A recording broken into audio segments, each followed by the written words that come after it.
Shalom, selamat pagi saudara-saudari yang terkasih di dalam Tuhan Yesus Kristus. Selamat berjumpa kembali di dalam renungan pagi hari ini. Sebelum kita membaca dan merenungkan firman Tuhan, marilah kita bersama-sama mempersiapkan hati dan pikiran kita dan memohon tuntunan Roh Kudus. Mari kita berdoa. Ya Tuhan Allah kami, dengan penuh kerendahan hati, kami datang menghadap-Mu di pagi hari ini. Kami berterima kasih untuk kesempatan yang diberikan bagi kami untuk kembali membaca firman-Mu. Kami memohon, bukalah hati dan pikiran kami agar dapat memahami firman-Mu. Kiranya Roh Kudus menyertai kami. Di dalam nama Tuhan Yesus kami berdoa. Amin.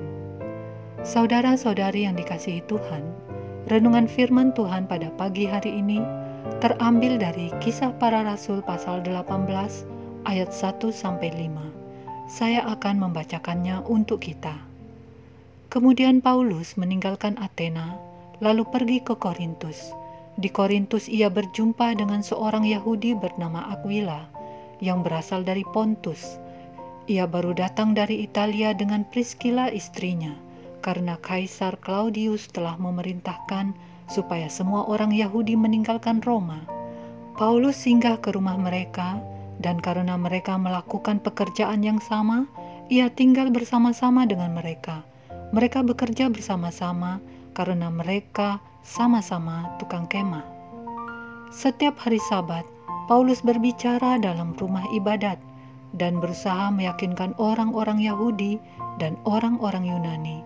Ketika Silas dan Timotius datang dari Makedonia, Paulus dengan sepenuhnya dapat memberitakan firman, di mana ia memberi kesaksian kepada orang-orang Yahudi bahwa Yesus adalah Mesias. Saudara-saudariku yang terkasih, judul renungan pada pagi hari ini adalah Sehati dalam Pelayanan.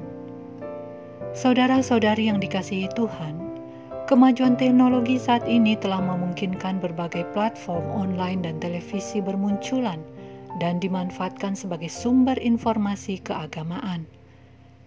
Tidak ketinggalan pemanfaatan digunakan juga oleh umat Kristiani. Salah satunya adalah televisi misi yaitu Pijar TV. Dan sejak pandemi COVID-19, pemanfaatan platform online juga semakin meningkat, di mana ibadah-ibadah gereja dilaksanakan secara online, menggunakan platform online. Dan saat ini, banyak sekali konten-konten keagamaan sebagai sumber informasi agama Kristen bermunculan di YouTube, TikTok, dan lain-lain. Begitu mudah menjangkau jiwa untuk diperdengarkan kabar keselamatan. Seberapa besar dampaknya? Berbeda jauh dengan apa yang harus dilalui para rasul dan murid-murid dalam mengemban amanat agung. Mereka harus melakukan perjalanan jauh, mengalami penolakan dan penganiayaan. Tetapi sebagaimana janji Yesus, bahwa penyertaan Roh Kudus selalu ada bagi mereka. Mereka ditibakan ke tempat di mana mereka diutus. Akhirnya, kabar keselamatan itu boleh sampai kepada kita saat ini. Saudara-saudari yang dikasihi Tuhan, dalam pengutusannya, Paulus yang hadir setelah Stefanus dibunuh, ia juga melakukan perjalanan yang jauh untuk mengabarkan tentang Yesus adalah Mesias. Dan pekerjaannya itu dibantu oleh rekan-rekan sekerjanya, juga murid-murid yang dididiknya di daerah penginjilannya. Dan ketika di Korintus, sepasang suami istri Yahudi juga turut hadir membantu Paulus dan mendampingi Paulus ke beberapa tempat, termasuk di Efesus. Mereka adalah Aquila dan Priscilla. Kita dapat mengetahui beberapa catatan tentang bagaimana pasangan ini dengan setia mendampingi Paulus dan melakukan tugas pelayanan. Kedua pasangan ini sangat mengerti tentang pengajaran jalan Tuhan dan peduli untuk menjelaskan kepada Apolos yang kala itu hanya mengetahui tentang baptisan Yohanes saat mengajar kitab suci di rumah ibadat. Di beberapa suratnya, Paulus sering sekali menyampaikan salamnya ditujukan untuk Aquila dan Priscilla yang diakuinya sebagai teman sekerja dalam Kristus Yesus yang rela mempertaruhkan nyawa dalam pelayanan Paulus sebagaimana disebutkan pada Roma pasal 16 ayat 3-4. Pasangan ini membantu menopang ekonomi. Mereka bekerja bersama-sama sebagai tukang kemah. Kisah Para Rasul 18 ayat 3. Mau mendampingi Paulus ke daerah pelayanan dan ikut menjadi mentor sebagaimana yang dilakukan terhadap Apolos. Dan masih banyak lagi teman-teman sekerja Paulus yang dapat kita baca di Perjanjian Baru Alkitab kita. Saudara-saudari yang dikasihi Tuhan, demikianlah sebuah pelayanan yang dilakukan bersama-sama akan berhasil di dalam penyertaan Tuhan. Dengan hati yang tulus dan saling menopang, semua yang terlibat sehati di dalam pelayanan. Walau jarak tempuh lebih jauh dan waktu tempuh lebih lama, dibarengi rintangan yang harus dihadapi, apa yang dikerjakan rasul-rasul dan para murid membuahkan hasil.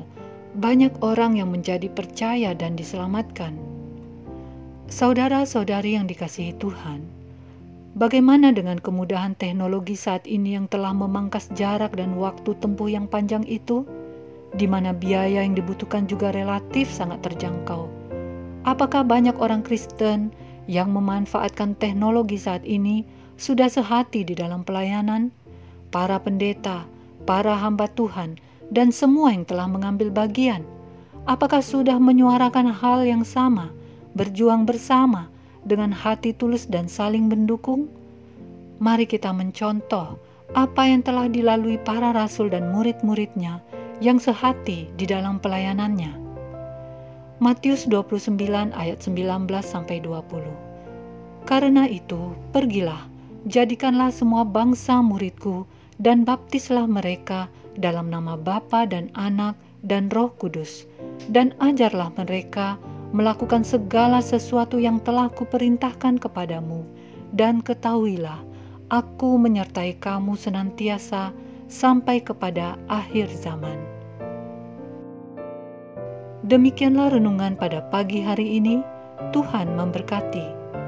Kita akan menutup renungan dalam doa, tetapi jika saudara ingin didoakan secara khusus, hubungi email kami. Kerinduan kami agar channel ini menjadi berkat bagi banyak orang. Mari kita berdoa. Bapa Sorgawi, kami berterima kasih untuk firman yang kami dengarkan hari ini. Kami memohon kepadamu, satukanlah hati kami umat Tuhan untuk dapat melaksanakan amanat agung itu. Khususnya kami berdoa bagi para pemimpin gereja, para pendeta, hamba Tuhan, dan bagi anak-anak-Mu yang saat ini mengambil bagian untuk mengabarkan Injil kebenaran, agar satu hati di dalam melaksanakan pelayanan. Buanglah jauh keegoisan kami, kuatkanlah iman kami, dan jadikan kami selalu rindu untuk mau belajar firman-Mu dengan sungguh-sungguh, agar firman kebenaran-Mu boleh kami sampaikan sesuai dengan pengajaran-Mu, tidak menyimpang. Kami memohon kepadamu, ampunilah kami yang selama ini cenderung mementingkan kepentingan pribadi atau kelompok saja. Kami yang lalai, kami yang mencela Tuhan melalui pikiran, perkataan, dan perbuatan kami. Ampunilah kami ya Bapa. Biarlah kemampuan teknologi saat ini dapat kami memanfaatkannya bagi hormat dan kemuliaan nama-Mu saja. Jadilah kehendak-Mu di dalam kehidupan kami. Di dalam nama Yesus kami berdoa. Amin. Saudara-saudari, mulailah harimu. Kiranya kasih dan anugerah Tuhan senantiasa melimpah di dalam kehidupanmu. Muliakanlah Tuhan di dalam setiap aktivitasmu dan jadilah saksi hidup bagi firman-Nya. Roh Kudus menyertai kita semua. Sampai berjumpa kembali di renungan berikutnya. Tuhan Yesus memberkati.